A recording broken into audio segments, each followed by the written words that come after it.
باپ کے چند اونٹ سنبھالے نہیں جاتے تھے، حضور علیہ الصلوۃ والسلام کی نگاہ ناز کی برکت سے، آقا کریم علیہ الصلوۃ والسلام کی نگاہ فیض کی برکت سے، اور نبی کریم صلی اللہ تعالی علیہ وسلم کی تربیت اور آپ کی حسن نگاہ کی برکت سے آپ ایسے کامیاب حاکم اور ایسے کامیاب خلیفہ ثابت ہوئے کہ آپ کو اللہ ذوالجلال نے 22 لاکھ مربع میل پر حاکمیت کا شرف عطا کیا۔ 22 لاکھ مربع میل کا حاکم ہو اور دعویٰ کیا کر رہا ہو؟ دعویٰ یہ کر رہا ہو کہ لو ماتت ثقلۃ علی شاۃ الفرات دیان لخشیت ان یسألنی اللہ عنہا۔ یہ چھوٹا دعویٰ نہیں، بہت بڑا دعویٰ ہے۔ اگر ہم اس کی تہ میں جائیں، اس کی باریکی میں جائیں، عمیق النظری سے اس کی گہرائی تک جائیں تو یہ بہت بڑا دعویٰ ہے۔ کہاں ایک آدمی مدینہ شریف میں بیٹھا ہو اور کہاں عراق میں بہنے والے فرات پر کوئی بکری کا بچہ کسی وجہ سے مر جائے تو مدینہ میں بیٹھا حاکم کیا کہتا ہے؟ مدینہ میں بیٹھنے والا حاکم یہ کہتا ہے کہ اگر فرات کے دونوں کناروں میں سے کسی ایک کنارے پر، کتنا بڑا لمبا فرات ہے، اس دریائے فرات پر یا نہر فرات پر اگر دونوں کناروں میں سے کسی کنارے پر بکری کا بچہ مر جائے، ضائع ہو جائے، ہلاک ہو جائے، برباد ہو جائے، تو فاروق اعظم رضی اللہ تعالیٰ عنہ گمان کیا کرتے ہیں؟ کہتے ہیں لخشیت، مجھے ڈر ہے کہ اللہ تعالیٰ مجھ سے اس بکری کے جانور کے متعلق باز پرس کرے گا کہ اے عمر، تیرے دور کے اندر، تیری حکمرانی کے دور کے اندر وہ بکری کا بچہ کیسے مر گیا؟ یہ عدل ہے، آپ کے عدل کا یہ کرشمہ ہے کہ آپ کے دور خلافت میں، آپ کے دور حکومت میں، آپ کے دور امارت میں اللہ ذوالجلال نے آپ کی ایسی کرامت اور آپ کی فضیلت کی ایسی دھاک بٹھائی کہ آپ کے دور حکومت، دور خلافت کے اندر بکری کا بچہ بھی جو ہے وہ بلا وجہ ہلاک نہیں ہوا۔ اپنی طبی موت مر گیا تو اس کا تو کچھ کہا نہیں جا سکتا، بندے بھی تو چلے جاتے ہیں، زیرو اور جاندار نے، ہر جاندار نے جانا تو ہے ہی، لیکن ظلمن بکری کا بچہ بھی ظلم کی وجہ سے نہیں مرا۔ اور اگر آپ آج کے دور کا ذرا اس دور سے موازنہ کریں اور حالات حاضرہ کا اپنی سادہ سی نگاہ میں محاسبہ کریں تو آج دیکھیں عین اس وقت کے اندر جب بلوچستان کی سرزمین پر سیلابی ریلوں نے تباہی مچا رکھی تھی اور قلات کے ایک علاقے کوتھل میں درخت پر لٹکتی لاش جس کا گوشت بھی جھڑ چکا ہے، ہڈیوں کا ڈھانچہ لٹک رہا ہے، سوشل میڈیا پر آپ نے وہ تصویر ضرور دیکھی ہوگی، اور نہیں دیکھی تو ہو سکتا ہے کسی نے سنا ہو۔ میں نے ایک بار نہیں متعدد بار اس تصویر کو دیکھا اور آج کے حالات پر نظر رکھتے ہوئے فاروق اعظم رضی اللہ تعالی عنہ کے اس جملے پر غور و فکر کیا تو میرا دل پسیج گیا۔ میرا دل جو ہے اس کے گویا ایک دو چار کونوں میں نہیں، ہر کونے سے یہ آواز آئی کہ اے عدل فاروقی، آج تجھے پاکستان کی نہیں، مسلمان کی، ہر مسلمان کی آواز، ہر جگہ سے مسلمان کی آواز پکار رہی ہے کہ تو آ اور دیکھ ہماری حالت زار کہ آج ہمارے ساتھ کیا ہو رہا ہے۔ ہم پچھلے سال، آپ کو یاد ہے، بلکہ اسی سال سردیوں کے اندر مری میں چند ہلاکتیں ہو گئیں برف باری کی وجہ سے۔ جب ٹریفک جام ہو گئی، گاڑیوں کو برف باری کی وجہ سے راستہ نہ ملا تو لوگ گاڑیوں میں ہی دم بخود ہو گئے، اور وہ اس شدت اور اس ماحول کو اور اس موسمی معاملے کو برداشت نہ کر سکے اور وہ ان کی جانیں، ان کی روحیں پرواز کر گئیں، تو پورا اسلام آباد ہل گیا تھا۔ آج ان سے کہیں زیادہ ہلاکتیں بلوچستان کے اندر ہوئی ہیں، لیکن مجال ہے کسی حاکم کے کان پر جوں بھی رینگی ہو اور وہاں لوگ اپنی تباہ ہوتی کٹیا دیکھ رہے تھے، تباہ شدہ مکان دیکھ رہے تھے، اور سیلابی ریلوں میں اپنے گھر کا سامان بہتا ہوا دیکھ رہے تھے، اور لوگ جو سوال کرتے تھے نا کہ کہ کہاں گئے لبیک والے، تو وہ لبیک والے کہاں گئے؟ وہ لبیک والے کراچی اور بلوچستان کے سیلاب زدہ علاقوں کے اندر ٹوٹے ہوئے بند، نہروں کے ٹوٹے ہوئے بند باندھ رہے تھے اور سیلاب زدگان کی مدد کر رہے تھے بلا معاوضہ، بغیر کسی لالچ کے، بغیر کسی حرص کے، بغیر کسی جناب والا اس سلسلے کے کہ ہمیں حکومت نصیب ہو جائے، بلکہ صرف اور صرف سسکتی اور بلکتی اور مظلوم انسانیت کی مدد کرنے کے لیے وہ کبھی کراچی کی سڑکوں کو صاف کر رہے تھے تو کبھی بلوچستان، اوتھل اور دیگر مقامات پر سیلابی ریلوں کا مقابلہ کر رہے تھے۔ عدل فاروقی ہمیں کیا بتاتا ہے؟ عدل فاروقی ہمیں یہ بتاتا ہے کہ اقتدار کی ہوس میں اتنے آگے چلے جاؤ کہ تمہیں نہ تو جناب والا بلوچستان کے وہ سسکتے ہوئے عوام نظر آئیں، نہ کراچی کے جناب والا مظلوم عوام نظر آئیں، نہ جناب والا تمہیں بہاولپور میں کوئی پانی کی کمی کی وجہ سے وہاں تمہیں کوئی بندہ نظر نہیں آیا، کتنے جانور ہلاک ہو گئے، کتنے لوگ مر گئے صرف اور صرف پانی کی قلت کی وجہ سے۔ تمہیں تو اپنی کرسی کی پڑی ہوئی۔ فاروق اعظم نے بتایا کیا؟ فاروق اعظم نے حاکموں کو، سلاطین کو یہ نسخہ اور یہ نکتہ بتایا کہ حکومت کرنے کا نسخہ کیا ہے۔ حکومت کرنے کا نسخہ یہ ہے کہ جب تم حاکم بنتے ہو نا تو صرف انسانوں کے حاکم نہیں بنتے، تم جانوروں کے بھی حاکم بنتے۔ اللہ ذوالجلال نے قرآن مجید فرقان حمید میں ارشاد فرمایا الذین ان مکناہم فی الارض اقاموا الصلاۃ وآتوا الزکاۃ وامروا بالمعروف ونہوا عن المنکر۔ اللہ کریم ارشاد فرماتا ہے وہ لوگ جن کو اللہ تبارک و تعالی زمین میں اقتدار نصیب کرے، ان مکناہم فی الارض، وہ لوگ جن کو اللہ تعالی زمین میں اقتدار دے، حکومت دے، حاکمیت دے، ان کو کیا کرنا چاہیے؟ ان کو آتے ہی ایل پی جی مہنگی کر دینی چاہیے، ان کو آتے ہی پیٹرول مہنگا کر دینا چاہیے، ان کو آتے ہی اپنے معاملات سنوارنے کی پڑ جائے، ان کو آتے ہی جناب والا پلاٹوں اور زمینوں کے قبضوں کی پڑ جائے۔ کیا چاہیے انہیں؟ انہیں یہ چاہیے کہ وہ نمازیں قائم کریں، انہیں یہ چاہیے کہ وہ زکوٰۃ دیں، ان کو کیا چاہیے؟ ان کو چاہیے کہ وہ بھلائی کا حکم دیں اور برائی سے روکیں۔ یہ حاکموں کا کام ہے۔ آج کل مولویوں نے سنبھالا ہوا ہے نماز قائم کرنا، زکوٰۃ دینا اور نہی عن المنکر، امر بالمعروف اور نہی عن المنکر۔ کہنے کو تو ایک جلسہ اسلام آباد میں امر بالمعروف کا ہوا تھا جو لوگوں سے بالکل اوجل نہیں ہے، پوشیدہ نہیں ہے، صدیاں نہیں بیت گئیں۔ لوگوں نے دیکھا تھا، ایک جلسہ ہوا تھا جس میں خواتین ناچ ناچ کر بے حال ہو گئی تھی، بھنگڑے ڈال ڈال کر لوگ گر رہے تھے اور بنت حوا کو اس طرح سر عام نچایا گیا کہ اس کا دوپٹہ، اس کا وہ آنچل جو شرم و حیا کا جو استعارہ ہے وہ بھی اس کے ماتھے اور اس کے سر پر، اس کے گلے پر نظر نہیں آ رہا تھا۔ امر بالمعروف کا جلسہ تھا اور وہاں بنت حوا ناچ رہی ہے۔ یہ امر بالمعروف نہیں ہے۔ امر بالمعروف پتہ کسے کہتے ہیں؟ امر بالمعروف اسے کہتے ہیں کہ اگر کبھی توفیق مل جائے تو نیٹ کھولو اور اس پر دیکھو فیض آباد میں سخت سردی ہو، بارش ہو رہی ہو اور سخت سردی کے اندر، ٹھٹھرتی راتوں کے اندر اور بارش کے اندر لوگ قمیضیں اتار کر لبیک اور تاجدار ختم نبوت کے نعرے لگا رہے ہوں، نعتیں پڑھ رہے ہوں، امر بالمعروف اسے کہتے ہیں۔ آج کل ہم لوگ یہ سمجھتے ہیں کہ نصیحت اوروں کے لیے ہے، ہمارے لیے تو ہے ہی نہیں۔ ہم یہ سمجھتے ہیں کہ ہماری اولاد نیک ہو جائے، ہم چوری چھپے گناہ کرتے پھریں، ہم جو چاہیں کریں، لیکن ہماری اولاد ہمیں یہ جو ہے نا تانا اور شکایت کا موقع نہ دے، کسی طرف سے ہماری اولاد کی شکایت نہ آئے۔ میرے علاوہ ساری حاجی ہوں، میرے علاوہ سارے نمازی ہوں، میرے علاوہ سب نیک ہوں، میں جو چاہے کروں۔ نصیحت اوروں کے لیے ہے۔ فاروق اعظم رضی اللہ تعالیٰ نے حاکمیت کا، سلطانی کا جو انداز بتایا وہ کیا تھا؟ فرمایا پہلے خود اپنے آپ کو نصیحت کر کے لوگوں کے سامنے لاؤ اور اپنا کردار پیش کرو، اپنا عمل پیش کرو۔ فاروق اعظم رضی اللہ تعالیٰ نے اپنا عمل پیش کیا۔ اس کی پہلی مثال میں عرض کرتا ہوں۔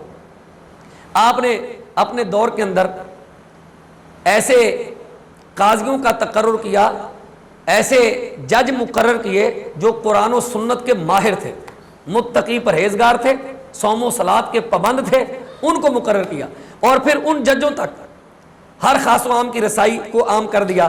ایسا نہیں کہ عدالت تک جانے کے لیے لوگوں کے کروڑوں خرچ ہو جائیں اور جج صاحب پھر بھی میسر نہ ہوں۔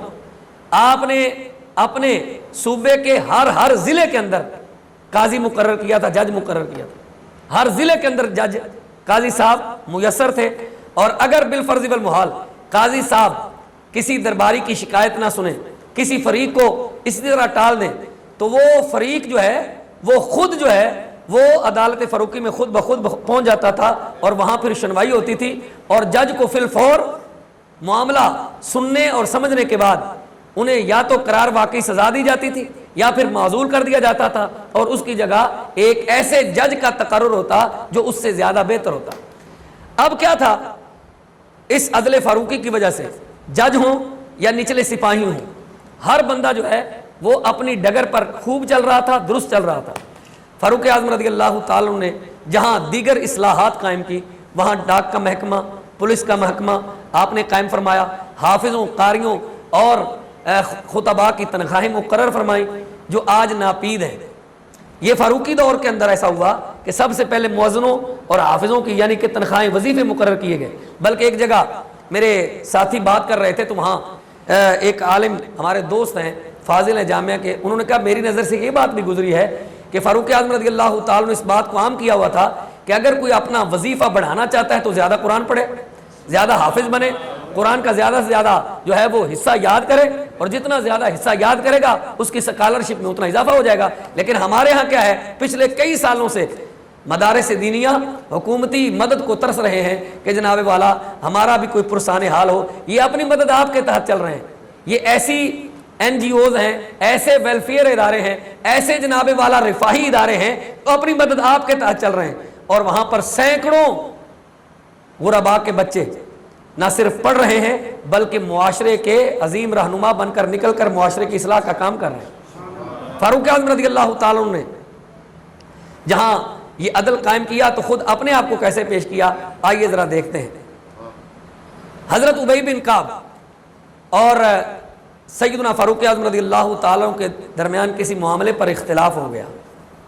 معاملہ جب آگے بڑھا تو فریقین نے یہ مشورہ کیا، آپس میں یہ طے کیا کہ کیوں نہ ہم اپنے درمیان کسی کو حکم فیصل مقرر کر لیں اور ان سے فیصلہ کروا لیں۔ دونوں حضرت زید بن ثابت کاتب وحی رضی اللہ تعالیٰ کی خدمت اقدس میں چلے گئے۔ فاروق اعظم رضی اللہ تعالیٰ عنہ وہاں جب پہنچے تو حضرت سیدنا زید بن ثابت رضی اللہ تعالیٰ عنہ نے دیکھا کہ امیر المومنین بنفس نفیس تشریف لے آئے ہیں۔ پوچھا کہ آپ کا آنا کیسے ہوا اور آپ کے قدم مبارک ہمارے آنگن میں کیسے پڑے؟ تو آپ نے فرمایا اتیناک لتحکم بیننا، ہم اس لیے آپ کے پاس آئے ہیں کہ آپ ہمارے درمیان صحیح فیصلہ کر دیں۔ حضرت زید بن ثابت رضی اللہ تعالیٰ عنہ نے جہاں وہ بیٹھے ہوئے تھے، اب آپ حکم تھے، فیصل تھے، جج کے مسند پر فائز تھے، آپ نے امیر المومنین رضی اللہ تعالیٰ عنہ کو خصوصی نشست دینے کے لیے اشارہ کیا، فرمایا ہا ہونا یا امیر المومنین، اے امیر المومنین آپ میرے پاس یہاں تشریف لائیے اور خصوصی نشست پر بیٹھیے۔ مگر امیر المومنین رضی اللہ تعالیٰ عنہ نے اس بات کو سن کر خوشی کا اظہار نہیں کیا بلکہ اس پر ناراض ہوئے کہ آپ نے انصاف کے تقاضوں کو پورا نہیں کیا۔ آپ نے کیا کہا، لقد جرت فی الفتیا، آپ نے انصاف کے تقاضوں کو پورا نہیں کیا، ولیکن اجلس مع خصمی، میں وہاں خصوصی نشست پر نہیں بیٹھوں گا، میں اپنے فریق کے ساتھ بیٹھوں گا، جو معاملہ جو عزت و وقار عدالتی کاروائی کے اندر اس کی ہے اتنی ہی عزت امیر المومنین کی ہے۔ اب معاملہ آگے بڑھا، اب عدالتی کاروائی جو شرعی عدالتی کاروائی ہے، شریعت نے جو قوانین مقرر کی ہیں ان میں یہ قانون ہے کہ جو مدعی ہوتا ہے، دعویٰ کرنے والا ہوتا ہے، دعوے دار ہوتا ہے، گواہ اس کے ذمہ ہوتے ہیں۔ مدعی کے ذمہ کیا ہے؟ گواہ، اور جو مدعا علیہ ہے یعنی جس کے خلاف دعویٰ دائر کیا گیا ہے اسے کہتے ہیں مدعا علیہ۔ مدعا علیہ پر قسم ہوتی ہے۔ اس کو آسان لفظوں میں شریعت کے دائرے میں اس طرح بھی بیان کیا گیا، البینۃ علی المدعی والیمین علی من انکر، گواہی جو ہے نا، گواہی یہ مدعی کے ذمہ ہے اور قسم یہ مدعا علیہ یعنی منکر کے ذمے ہے کہ مثلا میں کسی عدالت میں چلا جاتا ہوں, کسی کچہری میں چلا جاتا ہوں اور کسی کے خلاف دعویٰ دائر کر دیتا ہوں تو میرے ذمے گواہ ہے کہ میں گواہ لے کے جاؤں. اگر گواہ میرے پاس نہیں ہے تو اب میرا دامن تو کلیئر ہے, صاف ہے, کیونکہ میرے پاس گواہی نہیں تو دعویٰ کیسا. اب کیا ہے, جس کے خلاف میں نے دعویٰ کیا ہے وہ قسم اٹھا کر بری ہو جائے گا. جب یہ معاملہ ہوا قاضی زید بن ثابت رضی اللہ تعالی عنہ کی عدالت میں, ایک طرف امیر المومنین ہے, دوسری طرف حضرت ابی بن کعب ہیں. ابی بن کعب اس وقت عام شہری ہیں جو امیر المومنین کے مد مقابل فریق کی حیثیت سے عدالت کے کٹہرے میں کھڑے ہیں. اب ذرا سوچئے, ایک طرف وقت کا حاکم کھڑا ہو, دوسری طرف عام شہری کھڑا ہو, تو جج کیا کرتے ہیں؟ ججز حضرات کی, قاضیوں کی کیا رائے, کیا انداز ہوتا ہے, وہ ان کو اس طرح ڈیل کرتے ہیں جس طرح عام شہری کو ڈیل کرتے ہیں. اب حضرت قاضی سیدنا زید بن ثابت رضی اللہ تعالیٰ عنہ سے کیا ہو گیا, آپ نے ابی بن کعب سے درخواست کی, کہا آفی امیر المومنین من الیمین, آپ سے میں گزارش کروں گا کہ آپ امیر المومنین سے قسم نہ لیں, درگزر کریں, امیر المومنین سے قسم لینے سے درگزر کریں. اور ساتھ میں وجہ بھی بتائی. وجہ کیا ہے؟ وما کنت لاسالھا لاحد غیرہ, کہا اگر امیر المومنین کی جگہ کوئی اور ہوتا تو میں کبھی یہ سوال نہ کرتا. میرا یہ سوال کرنا اس وجہ سے ہے کہ امیر المومنین پورے معاشرے میں باعزت اور ایک معزز فرد کی حیثیت سے ہیں, لہٰذا میں آپ سے درخواست کروں گا کہ آپ امیر المومنین حضرت فاروق اعظم رضی اللہ تعالیٰ سے قسم نہ لیں. فاروق اعظم رضی اللہ تعالیٰ نے کیا کہا؟ اب ذرا سنیں وہ جملہ جو فاروق اعظم نے اس وقت عدالت میں کہا. آج ایسے عدل کی ضرورت ہے, ایسا عدل جب ہوگا تو پھر دیکھیں کوئی بھی نظام, کوئی بھی حکومت, کوئی بھی سلطنت, کوئی بھی مملکت اس وقت تک کامیابی کی راہ پر رواں نہیں ہو سکتی جب تک کہ اس ملک کے اندر عدل قائم نہ ہو. فاروق اعظم رضی اللہ تعالیٰ نے اپنے ملک کے اندر سب سے پہلے کیا کیا؟ عدل کو قائم کیا. آپ نے کیا کہا؟ آپ نے فرمایا کہ اے ابی بن کعب, اب میری بھی بات سن لیں, میں یہ بات آپ سے عرض کرنا چاہوں گا. آپ نے جو بات کی وہ سننے دیکھنے کی حد تک بہت عظیم, بہت خوبصورت ہے, لیکن عدل کے تقاضاؤں, عدل کے قوانین اور عدل کے اصولوں کے منافی ہے. وہ جملہ آپ نے ارشاد فرمایا لا یدرک زید بن ثابت القضاء, لا یدرک زید بن ثابت القضاء حتی یکون عمر و رجل من عرد المسلمین عندہ سوان. آپ نے کہا اے زید, اس وقت تک کسی بھی ملک کے اندر, کسی بھی عدالت کے اندر عدل قائم نہیں ہو سکتا جب تک کہ, یہاں تک کہ ایک عام آدمی اور امیر المومنین کی عزت برابر نہ ہو. خواہ امیر المومنین ہو, خواہ خلیفۃ المسلمین ہو, خواہ وقت کا حاکم ہی کیوں نہ ہو, جب تک وہ فریق عام آدمی, عام شہری عدالت کے کٹہرے میں دونوں برابر متصور نہیں ہوں گے, عدل قائم. لہذا میں قسم دے کر, اگر ابی بن کعب گواہ نہیں لا سکے تو میں قسم دے کر شریعت کے تقاضوں کو پورا کروں گا. لہٰذا آپ نے قسم اٹھائی اور آپ وہاں سے تشریف لے گئے. اس واقعہ سے اور اس گویا کہانی سے, اس رویداد سے ہمیں جو سبق ملا, امیر المومنین نے سب سے پہلے عدل کو قائم کرنے کے لیے اپنی ذات کو بھی پیچھے نہیں رکھا. حتیٰ کہ ایک دفعہ ایسا بھی ہوا کہ حضرت فاروق اعظم رضی اللہ تعالیٰ عنہ کے دور میں مسجد نبوی تنگ پڑ گئی, تو مسجد نبوی کی کشادگی کے لیے, وسعت کے لیے ایک تحریک چلی کہ مسجد کو کشادہ کیا جائے, مسجد کو کھلا کیا جائے تاکہ نمازی زیادہ سے زیادہ ہو سکے. جیسا کہ آج بھی ہر سال حاجیوں کی آمد و رفت جب ہوتی ہے تو زائرین حرم کے لیے پھر وہاں کے جو ذمہ داران ہیں وہ یہ محسوس کرتے ہیں کہ ہمارا یہ کام, یہ ہمارا فرض بنتا ہے کہ اس سے بھی کشادہ ہو جائے. اور دن بدن آپ جانتے ہیں, دیکھ رہے ہیں کہ حرم بڑھ رہا ہے, مسجد نبوی مزید کشادہ ہو رہی ہے. تو اب کیا ہوا, فاروق اعظم رضی اللہ تعالیٰ عنہ جہاں آج باب السلام ہے, باب السلام باب البقیع کی طرف, یہ جو رستہ ہے نا, جب آپ حضور علیہ الصلوۃ والسلام کے مواجہ شریف کے سامنے آ کر سلام کرتے ہیں نا جی, تو آپ کے بائیں جانب ریاض الجنہ ہے, بائیں جانب ہی حضور, سیدھے جائیں تو سامنے جنت البقیع یعنی باب بقیع ہے. باب السلام سے آپ داخل ہوتے ہیں یعنی مسجد غمامہ والی سائڈ سے, جس طرف کھجوروں کی منڈی ہے. جنہوں نے وہاں منظر دیکھا ہے وہ تو ظاہر اس ماحول کو سمجھ رہے ہوں گے. تو باب السلام کے ایک طرف حضرت عباس بن عبد مطلب رسول اللہ صلی اللہ علیہ وسلم کا چچا کا گھر تھا. آپ نے حضرت عباس کو بلایا, رسول اللہ کے چچا کو بلایا. آپ امیر المومنین تھے, خلیفۃ المسلمین تھے. تو آپ نے حضرت عباس رضی اللہ تعالیٰ عنہ سے کہا, آپ رسول اللہ صلی اللہ علیہ وسلم کے چچا ہیں اور بڑی محترم اور معزز جگہ پر فائز ہیں, میں آپ سے عرض کروں گا کہ بعنیہا او حبہا حتی ادخلہا فی المسجد. یہ جو آپ کا گھر ہے نا, یہ مسجد کے بالکل ساتھ ملحق ہے. اگر یہ آپ مجھے دے دیں, بیچ دیں, فروخت کر دیں, یا مجھے تحفتاً دے دیں کہ میں اسے مسجد کا حصہ بنا دوں, مسجد میں شامل کر دوں, تو آپ کے پاس دو قسم کی جو ہے وہ دو آپشن ہیں. ایک آپشن یہ ہے کہ آپ مجھے بیچ دیں, دوسرا آپشن یہ ہے کہ آپ تحفتاً دے دیں. اگر پیسے لینا چاہتے ہیں تو پیسے لے لیں, اور اگر آپ یہ سمجھتے ہیں کہ مسجد کشادہ ہو جائے گی تو آپ تحفتاً دے دیں. حضرت عباس بن عبد مطلب رضی اللہ تعالیٰ عنہ اس بات کے انکاری ہوئے کہ میں اپنا گھر آپ کی پیشکش کے سامنے نہیں رکھتا. معاملہ اس وقت کے قاضی حضرت ابی بن کعب رضی اللہ تعالیٰ عنہ کے پاس چلا گیا.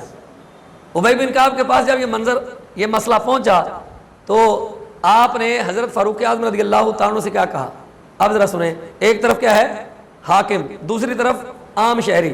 اگرچہ حضور علیہ الصلوۃ والسلام کے قریبی رشتہ دار ہیں, حضور کے چچا ہیں, لیکن بات ہے عدالت کی. کیا ہوا, ابی بن کعب نے بلا جھجک, بلا تامل, بلا تردد, بلا خوف و خطر, بلا لومۃ لائم, بغیر کسی ڈر خوف کے کیا فیصلہ دیا کہ ایک طرف حاکم ہے, دوسری طرف عام شہری ہے, تو کیوں نہ حاکم کی جناب والا طرفداری کی جائے اور جانبدارانہ فیصلہ کر کے جو ہے وہ حاکم وقت کا قرب پایا جائے. آپ نے حاکم وقت کا قرب پانے کے لیے فیصلہ نہیں دیا, بلکہ شریعت کے اصولوں کے مطابق فیصلہ دیتے ہوئے کیا کہا, فرمایا کہ اے امیر المومنین, اگرچہ آپ حاکم ہیں, اگرچہ آپ امیر المومنین ہیں, آپ کے پاس زور ہے, قوت ہے, لیکن شریعت اور حضور کے بتائے ہوئے قوانین کے مطابق آپ عباس سے زبردستی جگہ خرید نہیں سکتے, اور نہ ہی آپ حکم سے جو ہے وہ ہبہ کا کہہ سکتے ہیں کہ ہبہ کر دو. ہبہ ایسے نہیں ہوتا, ہبہ وہ اپنی مرضی سے کریں گے. فیصلہ حضرت عباس کے حق میں ہو گیا. توجہ ہے, جب فیصلہ حضرت عباس کے حق میں ہوا نا, تو حضرت عباس رضی اللہ تعالیٰ نے نعرہ لگایا, فرمایا اللہ اکبر, سبحان اللہ, بس میں یہ دیکھنا چاہتا تھا کہ میرے آقا کریم علیہ الصلوۃ والسلام کے قوانین لوگ بھول تو نہیں گئے. فرمایا فإنی أشہدک وأنی قد جعلتھا للہ, اے لوگوں گواہ ہو جاؤ, اور اس بات پر تم سب گواہ ہو جائے, میں بھی تمہیں گواہ بنا کر یہ بات کہتا ہوں, میں نے اپنی جگہ, اپنا مکان, اپنا گھر مسجد کو دے دیا. اور حضرت فاروق اعظم کے ڈر سے نہیں دیا, بلکہ اللہ کی رضا کے لیے دے دیا. اب دیکھیں عدالت کے کٹہرے میں کھڑے ہیں, عدالت میں کھڑے ہیں, کیا سننا چاہا, کیا پسند کرنا چاہا. میں دیکھنا چاہتا تھا کہ قاضی صاحب حضور کے بتائے ہوئے قوانین کو بھول تو نہیں گئے. میں دیکھنا چاہتا تھا حضور نے جو اصول دیے تھے ان روشن اصولوں سے لوگ دستبرداری کا اعلان تو نہیں کر گئے. قاضی صاحب یہاں کیا کرتے ہیں, طرفداری کرتے ہیں یا جانبداری. فاروق اعظم رضی اللہ تعالی عنہ نے جب یہ فیصلہ سنا تو ایسا نہیں کہا کہ میری تحقیر ہوئی ہے, بلکہ حضرت عباس رضی اللہ تعالیٰ عنہ کے اس انداز محبت کو سراہا. فرمایا عباس اللہ آپ کی عمر لمبی کرے, اللہ آپ کو, اللہ تبارک و تعالیٰ جل والا حضور کے گھرانے کو اور عزتیں اور عظمتیں عطا کرے. حضور کا گھرانہ ایسا ہی عمدہ اور ایسا ہی عزت والا ہے. عزیزان محترم, دور فاروقی کے اندر عدل کی ایسی نہ جانے کتنی ہی مثالیں ملتی ہیں. یہ تو ہیں معاملات پر. اگر ہم اس وقت کے گورنروں, عہدیداروں کو دیکھیں تو عہدیدار کیسے عظیم تھے. حضرت احنف بن قیس عراق کے عظیم آدمی اور بڑے عہدے کے مالک تھے. آپ حضرت فاروق اعظم رضی اللہ تعالیٰ عنہ سے ملنے کے لیے مدینہ شریف حاضر ہوئے. جب آپ آئے تو ایک وفد کے ساتھ آئے, یعنی ایک قافلے کے ساتھ آئے.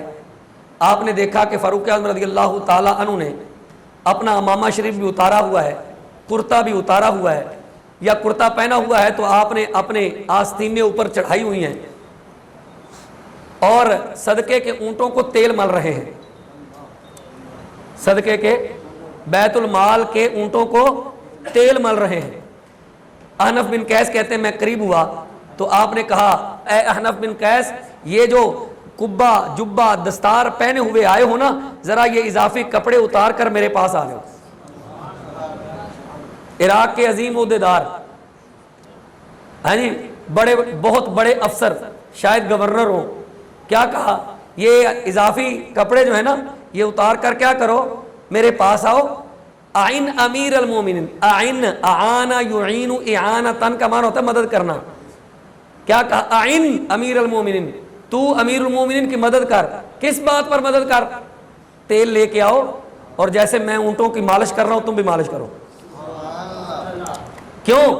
کیونکہ یہ صدقے کے اونٹ ہیں، ان میں یتیموں کا حق ہے، ان میں بیواؤں کا حق ہے، ان میں مسکینوں کا حق ہے۔ اب یہ منظر جب دیکھا کہ حضرت امیر المومنین اور عراقی گورنر جو ہیں وہ جناب والا اونٹوں کو صاف کر رہے ہیں، تو ایک آدمی کی زبان سے یہ جملہ نکل گیا، اللہ اکبر، یہ خادموں کا کام تھا، امیر المومنین اور گورنر یہ کام کر رہے ہیں۔ خادم کا کام کون کر رہا ہے؟ امیر المومنین اور گورنر کر رہا ہے۔ تو حضرت فاروق اعظم رضی اللہ تعالیٰ اس وقت کیا کہا؟ فرمایا اگر یہ خادموں کا کام ہے، اگر کیا ہے؟ خادموں کا کام ہے، ایو عبد ہوا اعبد منی واحنف ابن القیس ھذا، کہنے لگے کہ اگر یہ خادموں کا کام ہے تو مجھ سے اور احنف بن قیس سے بڑا کوئی خادم ہی نہیں ہے۔ کیا کہا؟ آج کہنے کو تو ہمارے وقت کے وزیر اعظم بھی اپنے آپ کو کسی دور میں خادم اعلیٰ کہا کرتے تھے، آج کل وہ خادم اعظم ہے۔ وزیر اعلیٰ کے بجائے وہ کہتے تھے کہ میں خادم اعلیٰ، تو آج کل کیا ہے؟ آج کل خادم اعظم ہے۔ خادم اعظم کا کام کیا ہوتا ہے؟ خادم اعظم یہ کام کر رہا ہے۔ فاروق اعظم رضی اللہ تعالیٰ نے بتایا جو جتنا بڑا عہدیدار ہوتا ہے اس کی ذمہ داری بھی اتنی ہی زیادہ ہوتی ہے۔ ایسا نہیں کہ وہ اے سی ایئر کنڈیشن کمروں میں، آرام دہ کمروں میں مزے کی نیند کرتے ہیں، نہیں نہیں نہیں، جب قوم پر کوئی مصیبت کوئی آفت آن پڑے تو ان کی نیندیں حرام ہو جاتی ہیں۔ ایک وقت فاروق اعظم رضی اللہ تعالیٰ کے خوش سالی کا 61 سالی کا دور آیا۔ حضرت فاروق اعظم رضی اللہ تعالیٰ کے اس سال اس میں اتنی بھوک ہوئی، اتنی پیاس، اور اتنے لوگ جو ہیں وہ بیمار، اور گویا بھوک اور پیاس کی وجہ سے، شدت فاقہ کی وجہ سے کئی لوگوں کا جو ہے وہ وصال ہو گیا۔ فاروق اعظم رضی اللہ تعالیٰ عنہ اس دور کے اندر، جب کہ آپ امیر المومنین تھے، جب کہ آپ حاکم تھے، جب کہ آپ 22 لاکھ مربع میل پر جو ہے وہ حکومت کرنے والے تھے، اتنی ٹھاٹھ باٹھ کا حاکم ہو جس کے پاس اتنا علاقہ ہو، آج 22 لاکھ مربع میل پر آپ اگر غور و فکر کریں تو کہاں تک آپ کی حکومت تھی؟ شام، یمن، عراق، ہیں جی، ایران، اور یہ سارے علاقے حضرت فاروق اعظم رضی اللہ تعالیٰ کی سلطنت کا حصہ تھے۔ مصر، ہیں جی، فلسطین، یہ سارے حصے فاروق اعظم کی سلطنت کا حصہ تھے۔ فاروق اعظم تنے تنہا اکیلے ان کے حاکم تھے، اتنا بڑا حاکم۔ لوگوں کو جب یہ 61 سالی کا سامنا آیا تو فاروق اعظم رضی اللہ تعالیٰ نے دیسی گیہوں کے پروٹھے نہیں کھائے۔ فاروق اعظم 61 سالی کے دور میں کیا کھانا کھا رہے ہیں؟ جو سادہ کھانا ایک غریب مسکین فاقہ کشی کی وجہ سے کھاتا ہے، فاروق اعظم وہی کھانا کھاتے تھے۔ آپ نے کیا کہا؟ اگر یہ کام خادم کا ہے تو مجھ سے بڑا کوئی خادم ہے؟ اب آخری جملہ میں ذکر کر کے اجازت چاہوں گا۔ یہ جملہ میں نے بالکل ابتدا میں اپنے موبائل پر اسی طرح ہی رکھا تاکہ میں اسے سامنے رکھ کر آپ کو یہ بتا سکوں کہ فاروق اعظم رضی اللہ تعالیٰ عنہ نے ایک ایسا جملہ بیان فرمایا جو آج اسلامی سلطنت کے اندر کہیں نظر نہیں آتا۔ آپ نے فرمایا انہو من والیا امر المسلمین فہو عبد للمسلمین یجب علیہ لہم ما یجب علی العبد لسیدہ من النصیحۃ واداء الامانۃ۔ کیا فرمایا؟ یہ کیا جب آپ نے کہا نا کہ لوگوں نے کہا کہ یہ تو خادم کا کام ہے، فرمایا مجھ سے بڑا خادم کوئی نہیں، تو آپ نے کہا جو مسلمانوں کا حاکم بنے، جو مسلمانوں کا حاکم بنے، جو مسلمانوں کا مقتدر بنے، جسے اللہ تبارک و تعالیٰ مسلمانوں پر حاکمیت اور سلطان ہونے کا شرف دے دے، ذمہ داری دے دے مسلمانوں کی، وہ کام کیا کرے؟ توجہ، آپ نے فرمایا وہ مسلمانوں کا خادم ہے، وہ ولی، وہ حاکم نہیں ہے، وہ مسلمانوں کا خادم ہے۔ اور فرمایا اس پر مسلمانوں کی خیر خواہی، دیانت داری اسی طرح لازم ہے جس طرح ایک خادم غلام پر اپنے آقا کی امانت داری، دیانت داری اور اس کا حق لازم ہے۔ ایک غلام اپنے آقا کے ساتھ جیسا مخلص ہوتا ہے ایسا ہی حاکم مخلص ہوگا تو پھر کیا ہوگا. آج لوگ یورپ کے جناب والا سیر سپاٹے پہ جاتے ہیں نا تو وہاں کی تعریفیں کرتے تھکتے نہیں ہیں, کہتے جی کیا بات ہے, وہاں نظام کی کیا بات ہے. انجلا مرکل کی مثالیں دیتے ہیں کہ جرمنی کی چانسلر انجلا مرکل جو ہے وہ 16 سال پر اقتدار کے مزے لوٹتی رہی, لیکن اس نے ایک بھی اپنا قریبی رشتہ دار حکومت میں ان نہیں کیا. اور جس اپارٹمنٹ کے اندر یعنی جس فلیٹ کے اندر جس مکان کے اندر وہ اقتدار میں آنے سے پہلے 16 سال پہلے رہائش پذیر تھی, آج اقتدار کے بعد یعنی حکومت چلے جانے کے بعد آج انجلا مرکل اسی مکان میں رہتی ہے, اسے کوئی دکھ نہیں ہے. لیکن ہمارے ہاں ایک آدمی ایک ٹنور بھگت جائے نا, یعنی 5 سالہ دور اقتدار تو بڑی دور کی بات ہے, لوگ تو 36 گھنٹے کتنے 36 گھنٹے وزارت اعلیٰ کے منصب پر فائز رہے اور 36 گھنٹوں کے لیے 63 رکنی کابینہ بھی بنا لے. پتہ ہے عبوری وزیر اعلیٰ ہوں, پتہ ہے کہ چند گھنٹوں کا مہمان ہوں, لیکن اس کو بھی اقتدار کا ایسا نشہ تھا کہ میں اتنے گھنٹوں کے اندر اندر کیا سے کیا کر لوں, نہ جانے وہ کیا سے کیا کر سکتا تھا. لیکن افسوس کہ وہ کچھ کر بھی پایا اور بہت کچھ نہ بھی کر پایا. یہاں تو یہ صورت ہے صرف 36 گھنٹوں کی, فاروق اعظم نے 10 سال اقتدار سنبھالا. کتنا 10 سال, بڑا لمبا عرصہ ہے. اور 10 سال کے طویل ترین عرصہ کے اندر آپ کا کوئی پلاٹ نہیں نکلا, آپ کی کرپشن نہیں پکڑی گئی, آپ کے فراڈ نہیں پکڑے گئے, آپ کے بینک اکاؤنٹس نہیں پکڑے گئے, آپ نے کہیں کوئی خزانے دبا کے جناب والا بچوں کے لیے نہیں رکھے, بلکہ فاروق اعظم جب اس دنیا سے گیا نا تو پچھلوں کے لیے کیا سبق چھوڑ کے گیا کہ اے عمر تیری شان عدالت پر قربان جائیں, تیری عظمت پر قربان جائیں, تو نے مصطفیٰ کریم علیہ الصلوۃ والسلام کی شریعت کا ایسا نفاذ کیا کہ اپنے گھرانے کو بھی نہیں چھوڑا, اگر غلطی سگے بیٹے نے کی ہے تو درے اس کو بھی لگائے گئے. یہاں کیا ہے جی, یہاں چیف جسٹس کا بیٹا, شاید آپ کو یاد ہو کہ نہ یاد ہو, ہمیں تو یاد ہے وہ ذرا ذرا, ہم ایسی باتیں یاد رکھتے ہیں, مولوی بڑیاں اس طرح کی گلیں یاد رکھتے ہیں. وقت کا چیف جسٹس جس کا نام افتخار چودھری تھا, جب اس کا اپنا بیٹا سلمان یا ارسلان نام تھا غالباً اس کا, وہ پکڑا گیا تو اس نے کہا میں اس کا کوئی ذمہ دار ہوں, میں اس کا کوئی ٹھیکیدار ہوں, میں اس کا کوئی ٹھیکیدار ہوں, میں اس کے ساتھ ساتھ رہتا ہوں, یہ جو گھپن کرے گا جو دھوکہ دے گا جو فلاں کرے گا میں اس کا کیا کر سکتا ہوں, میں اس کے کیے کا ذمہ دار نہیں ہوں. فاروق اعظم نے کہا ہاں ہاں میں ذمہ دار ہوں, میں بتاتا ہوں اگر میرے بیٹے نے غلطی کی ہے تو سزا بھی میں نے ہی دی ہے, درے میں میں نے لگائے ہیں. جب باپ نے پورا سوٹ پہنا نا, پورا سوٹ پہنا تو ایک مجمع سے بندہ کھڑا ہو گیا. آج کرپشن پر بات مولوی کرے تو کہتے جی سیاست چمک رہی ہے. فاروق اعظم 22 لاکھ مربع میل کا حاکم ہے, ممبر پر بیٹھا ہے, پورا سوٹ پہن کے بیٹھا ہے, بڑا خوبصورت سوٹ ہے. ایک بندہ کھڑا ہو گیا کہ جو آپ نے کپڑے پہن رکھے ہیں نا, یہ کپڑا فلاں جنگ کے اندر مال غنیمت میں لوگوں کو ملا تھا, جتنا ملا تھا اس سے کسی بھی آدمی کا سوٹ نہیں بن سکتا تھا, آپ نے یہ پورا سوٹ کیسے بنا لیا؟ یا اس کپڑے سے آپ کرتا بنا سکتے تھے, یا دھوتی بنا سکتے تھے, تہ بند باندھ سکتے تھے, یا پجامہ یا شلوار بنا سکتے تھے, آپ نے پورا سوٹ زیب تن کر رکھا ہے, تو اس کا جواب دیں. فاروق اعظم نے کہا اس کا جواب میں امیر المومنین نہیں دوں گا, میرا بیٹا دے گا. بیٹا کھڑا ہوا, کہا اس غزوے میں میں اور میرے ابا جی دونوں شریک تھے جی, 3 میٹر مجھے 2 میٹر مجھے ملا تھا, 2 میٹر میرے ابا جی کو ملا تھا, میں نے اپنے والا 2 میٹر ابا جی کو دے دیا. اس طرح ان کا سوٹ بن گیا. واقعی آپ سچے ہیں, سوٹ نہیں بنتا تھا, لیکن میں نے اپنا حصہ, اپنا کپڑا جو میرے حصے میں آیا تھا میں نے ابا جی کو دیا, گویا اس طرح میرے ابا جی کا پورا سوٹ بنا. جہاں امیر المومنین سے ایک سوٹ کا سوال ہو جائے تو سوئس بینکوں میں جو رقم پڑی ہے علامہ زرداری علیہ الرحمہ کی, ان سے سوال نہیں ہو سکتا.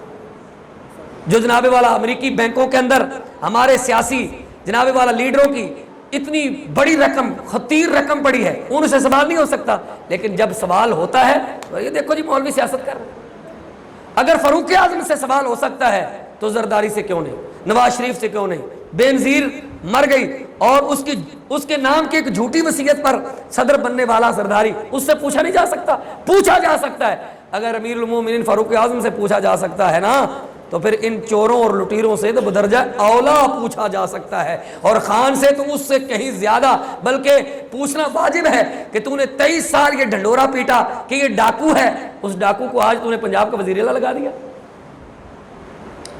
عزیزان محتشم,